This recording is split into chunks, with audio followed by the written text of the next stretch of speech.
We have talked some in here about how life developed in the North, especially in the North, between the time of the Revolutionary War and the Constitutional Convention and the Civil War.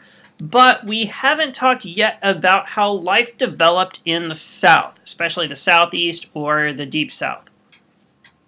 And the important thing to remember with the South is the fact that conditions were very good for farming.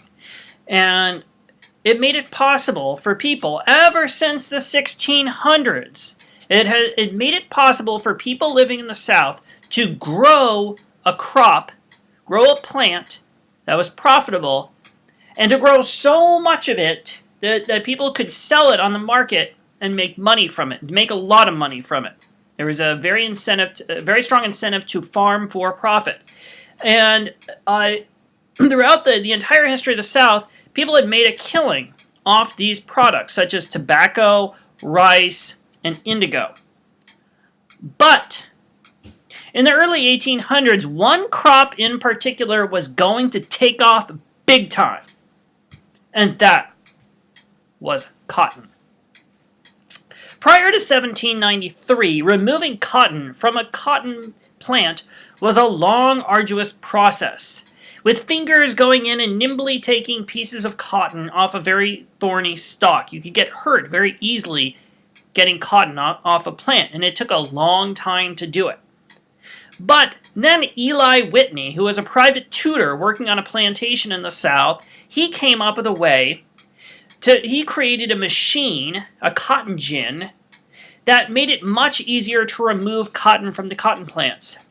This machine allowed one person to clean the same amount of cotton as 50 people doing it by hand, which meant that if you had a couple people working a machine like that, a couple machines, you basically had what was previously 100 people working.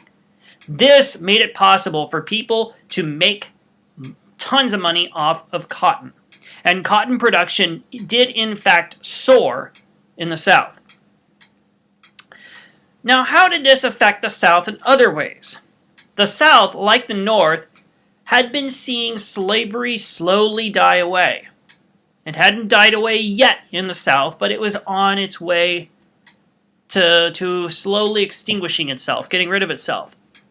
But now, with the cotton gin, it made it very easy for cotton plantation owners to own and employ slaves picking cotton and running the cotton gins, and to employ them and to make money hand over fist with this process. And the slave trade did in fact end in 1808, so there were no new slaves coming from Africa by this point. But slavery was here to stay in the South with the cotton gin.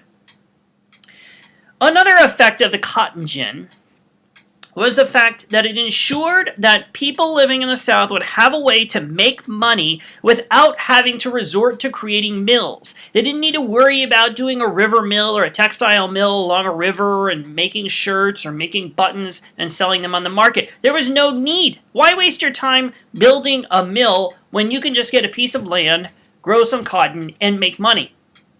So this ensured that people would rely heavily on farming. Small-time farmers, in fact, moved back and forth all over the deep South. They would go to an area, chop down all the trees in sight, plant cotton, sell it, move on, if need be. What they would not do, of course, was create factories. The other thing is that people in the South did not have a lot of capital or paper money to invest in factories. They didn't have the money because their wealth was typically in land or in the number of slaves that somebody owned. So they had no new need to create these factories. So this meant that the South, unlike the North, continued to permanently be an agrarian, farm-based society.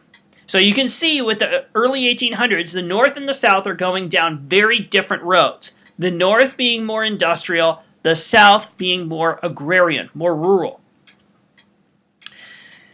Now, another thing, of course, And of course, part of that meant that the South would not have the large cities that the North would develop.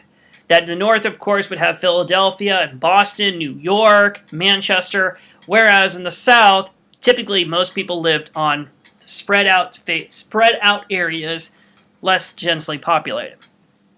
Now, another thing that's important when we talk about this, and it's important when we talk about history, it's very easy to speak about things cold-heartedly and to not have sympathy with the people of living in the past.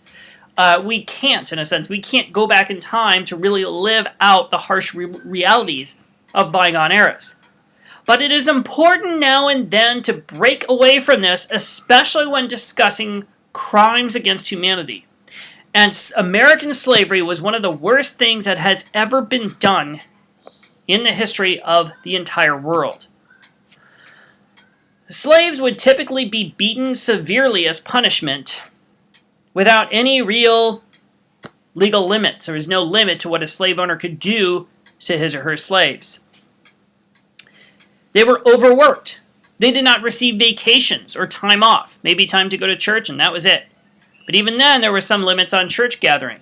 Because people were afraid that if slaves gathered together in one area, even for a church, that they could get together to try and create a rebellion. Entire families would live in a shed that would be smaller than the typical 8th grade classroom.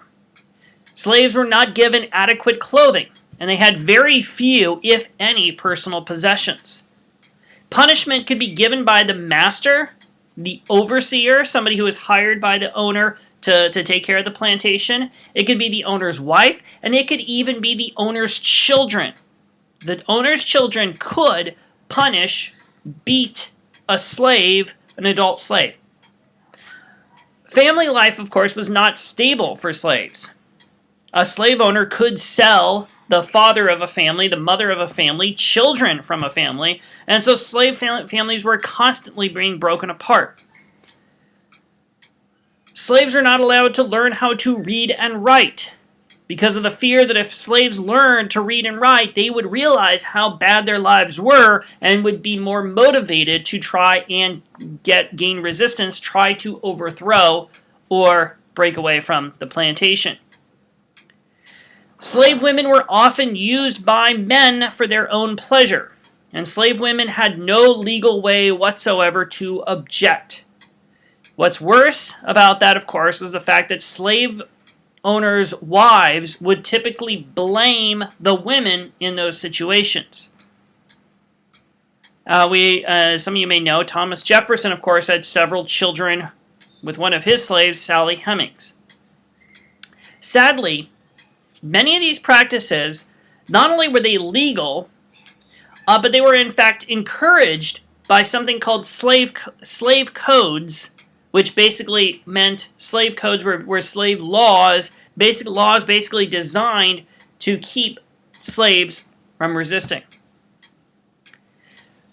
What's worse, this system came ultimately to define what the South was like. It became a permanent feature of the South. So much so that the South was willing to fight and die to defend this practice, was willing to wage a civil war to defend their right to own slaves and to expand the practice of slavery across the country. In the end, it's important for us to be aware of monstrosities like this and the horrible things that can happen so that we never allow them to happen again. With that, I wish you a good afternoon, and I will see you soon.